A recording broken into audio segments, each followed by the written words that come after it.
Di tanah Mataram yang baru bersatu, seorang raja muda menatap ke arah selatan. Para penasehat berkata, laut itu berbahaya, tapi bagi sang raja, ombaknya terasa memanggil. Malam hari, ia bermimpi tentang seorang perempuan berselimut kabut laut. Matanya hijau seperti batu giok. Dari mimpi itulah, legenda yang mengikat kerajaan dengan lautan abadi dimulai.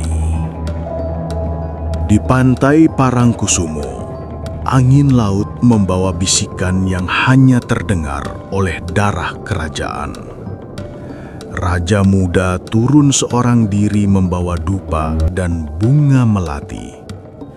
Di tengah kabut hijau laut, permukaan air membentuk wajah yang tersenyum kepadanya.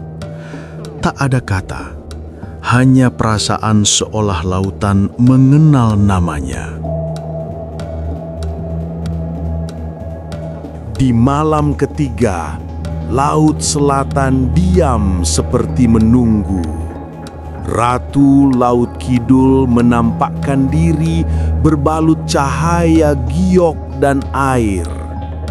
"Kau tak perlu berlutut," katanya lembut. "Cukup berjanji untuk tidak mengkhianati laut." Raja muda menunduk dan menggores jarinya di atas ombak. Darahnya mengalir bersama air asin. Dari situlah cinta dan kutukan saling berikrar. Angin malam dari laut selatan membawa wangi melati dan dupa. Ratu Laut Kidul berdiri di permukaan air. Cahaya bulan memantulkan wajahnya. "Setiap ombak akan membawa pesanmu padaku," bisiknya. Raja muda menatap tanpa mampu menjawab, karena laut seolah berbicara lewat napasnya sendiri. Malam itu, kabut hijau berubah menjadi tirai yang menutupi dunia, menyisakan dua jiwa di antara gelombang dan sumpah.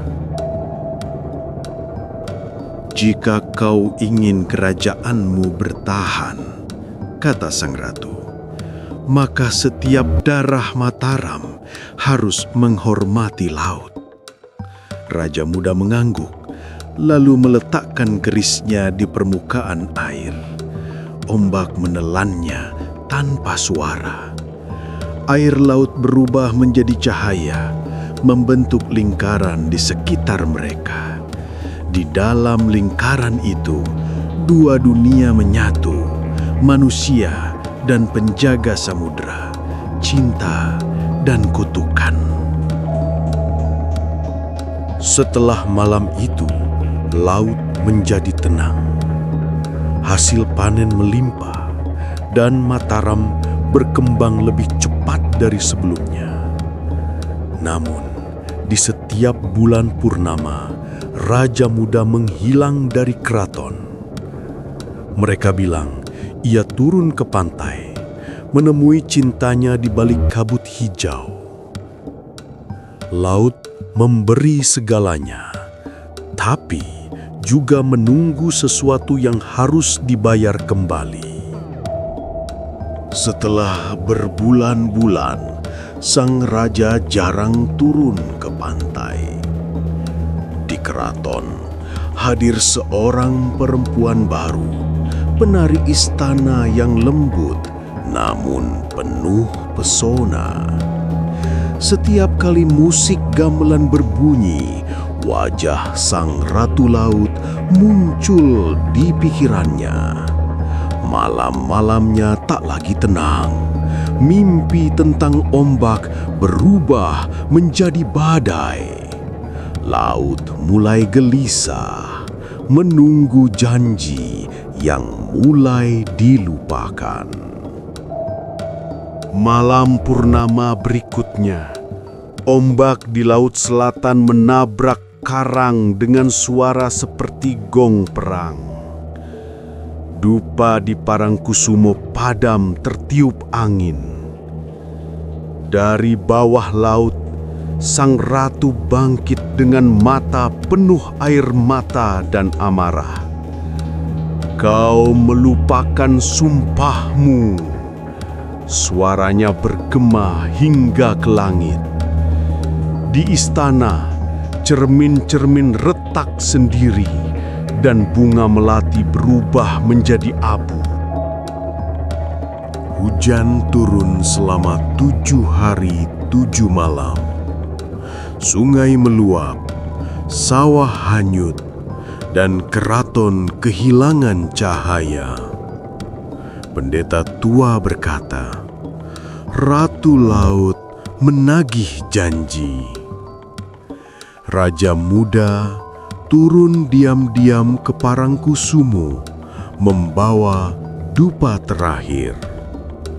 Tapi laut tak lagi memanggilnya dengan lembut, melainkan mengamuk seperti ibu yang kehilangan anak. Malam ketujuh, ombak mencapai tembok keraton. Angin menjerit seperti suara 1000 wanita menangis. Raja muda berdiri di gerbang istana. Tubuhnya gemetar, tapi matanya tenang. Kalau laut menagihku, biarlah aku yang datang, katanya. Ia berjalan menuju Parangkusumo di antara hujan dan petir, sementara semua orang bersembunyi di balik doa. Di tengah badai, sang raja tiba di bibir pantai. Ombak berhenti, seolah menunggu. Ratu Laut Kidul muncul dari gelombang. Matanya penuh air mata. Kau datang kembali, katanya pelan. Sang raja menunduk, lalu meletakkan mahkotanya di atas air. Dalam cahaya petir, mereka saling menggenggam tangan untuk terakhir kali sebelum laut menelan keduanya dalam keheningan yang suci. Keesokan harinya, laut menjadi tenang. Tak ada badai, tak ada suara guntur, hanya sisa dupa yang terbakar di pantai. Di istana, mahkota raja ditemukan terdampar di beranda, basah dan berlumut. Sejak saat itu, Mataram memuja laut sebagai ibu dan penjaga tahta. Setiap raja baru turun ke pantai, membawa bunga dan dupa sebagai penanda bahwa perjanjian darah itu masih hidup. Setiap malam purnama, nelayan kadang mendengar nyanyian dari arah selatan. Suaranya lembut seperti doa, tapi membawa rasa dingin yang menembus tulang. Mereka bilang, itu suara Ratu Laut Kidul memanggil darah Mataram agar tak lupa. Di dasar laut, arus masih berputar di tempat 2 jiwa tenggelam, mengikat cinta dan dosa dalam pusaran yang tak pernah berhenti. Bertahun-tahun kemudian, setiap Raja Mataram baru melakukan upacara di Parangkusumo. Di bawah sinar bulan, mereka menabur bunga dan menyalakan dupa. Untuk penguasa laut, penyangga tahta, ucap mereka. Ombak menyentuh kaki raja seperti tangan yang pernah menggenggam cinta leluhur. Tak ada lagi kutukan, hanya peringatan agar manusia tak melupakan perjanjian dengan alam dan arwahnya.